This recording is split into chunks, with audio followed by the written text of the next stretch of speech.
यह रेखा की पहली प्रेगनेंसी थी। स्वाभाविक था, उसके अंदर एक उल्लास और उछाल सा बना हुआ था। माँ बनने की खुशी अलग होती है, एक और उसे हमेशा अपने बच्चे की चिंता होती और दूसरी ओर खुशी भी होती कि जब वो अपने बच्चे को अपने हाथों में लेगी तो कैसा महसूस करेगी। पूरे 9 महीने उसने इंतजार में काटे, एक एक पल मानो तपस्या में बीता हो। गर्भ धारण करने के साथ ही हजार हिदायतों के साथ कई सारी बातें उसकी माँ ने उसे बताई थी, जैसे कि लग्न चढ़ने पर या गर्भाशय में शरीर के साथ साथ छाया भी थोड़ी कमजोर होती है और ऐसे में बुरी शक्तियां जल्दी प्रभावित करती है, इसीलिए अनचाही जगहों पर जाने से उसे बचना चाहिए। सबके हाथ का दिया भी उसे नहीं खाना चाहिए। हालांकि रेखा पढ़ी लिखी थी और इन सब बातों में उसे विश्वास नहीं था, पर फिर भी वह आस्तिक थी, इसीलिए वो खुद भले कुछ ना करे पर अपनी माँ की बातों पर उसे पूरा भरोसा था। 9 महीने पूरे होने को थे। एक दिन अचानक रेखा के पेट में दर्द शुरू हो गया। रेखा घबरा सी गई। आनन फानन में उसे हॉस्पिटल ले जाया गया। डॉक्टर ने उसे देखा और बोला घबराने की कोई जरूरत नहीं है, पर अगर लेट हो जाती तो प्रॉब्लम हो सकती थी। उस रात रेखा को डॉक्टर ने अपने ऑब्जर्वेशन में रखने के लिए कहा। रेखा रात में वहीं रुक गई। ज्यादा परेशानी की बात नहीं थी, इसीलिए उसके साथ उसकी माँ रुक गई और उसके पति रात को वापस घर आ गए। रात में हल्का खाना खाने के बाद नर्स ने रेखा को दवाइयाँ दी और जरूरी चेकअप करने के बाद आराम करने को कहकर चली गई। रेखा अपनी माँ से बातें करने के बाद अपने पेट पर हाथ फेरते हुए सो गई। अचानक रात को दरवाजे के टकराने की आवाज से रेखा की नींद खुली।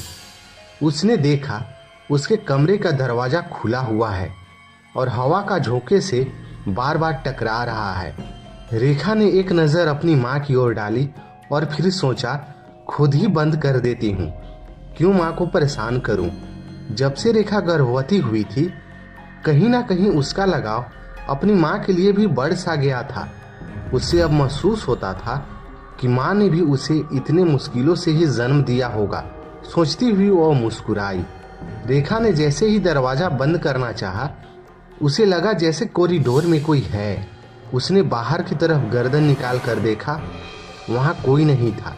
पर दूसरे ही पल कॉरिडोर की लाइट एक पल को बुझती और दूसरे ही पल ऑन हो जाती।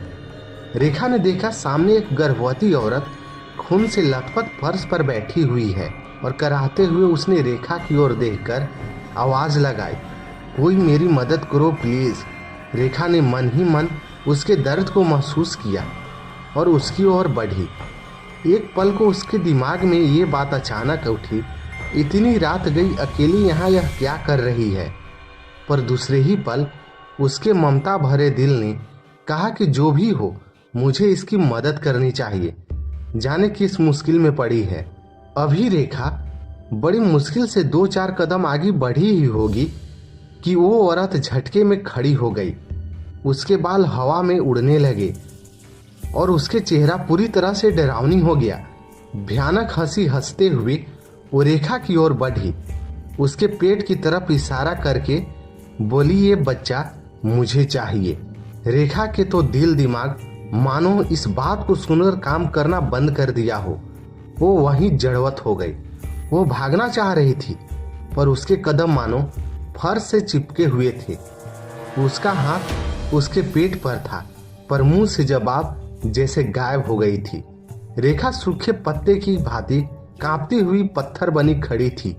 वो औरत अब उसके करीब पहुंचने ही वाली थी कि अचानक कहीं से हवा के झोंके की तरह एक परछाई रेखा और उस औरत के बीच में आ खड़ी हुई। रेखा को उस परछाई का चेहरा का तो पता नहीं चल पा रहा था, पर उसने उसकी नाक में चमकती हुई हीरे की लौंग देखी। तुम इसे कुछ नहीं करोगी, अचानक चीखकर उस परछाई ने कहा और झटके से रेखा को उसके दरवाजे के अंदर ढकेल दिया। एक तेज आवाज के साथ रेखा के रूम का दरवाजा बंद हो गया। रेखा बेहोश सी हो गई। सुबह जब उसकी नींद खुली तो वह बिल्कुल ठीक थी। रात जाने कॉरिडोर में क्या हुआ, पर वो और उसका बच्चा अब सुरक्षित थे। उसने रात की सारी बात अपनी माँ को बताई। उसकी माँ चिंतित हो गई। और उसने डॉक्टर को सब बात बताई। बाद में पता चला कि इस हॉस्पिटल में एक औरत की मौत 9वें महीने में ज्यादा ब्लीडिंग के कारण हो गई थी। उसके बाद हॉस्पिटल में कुछ अजीबोगरीब घटनाएं होने लगी और वो गर्भवती औरतों को दिखने और उन्हें परेशान करने लगी। एक रात के वक्त हॉस्पिटल की नर्स सिस्टर जोशी से उसका आमना सामना हुआ। तब एक प्रेग्नेंट पेशेंट को बचाने में सिस्टर जोशी की मौत हो गई। तब से सिस्टर जोशी की आत्मा भी गर्भवती औरतों के वार्ड के बाहर घूमती हुई और उनकी निगरानी करती हुई दिख जाती है। उस औरत की आत्मा भी सिस्टर जोशी का सामना नहीं कर पाती। प्रत्यक्ष रूप से किसी ने सिस्टर जोशी को नहीं देखा, पर जिसके भी सामने वो आई उसने उसके नाक में चमकते हुए हीरे की लौंग जरूर देखी है।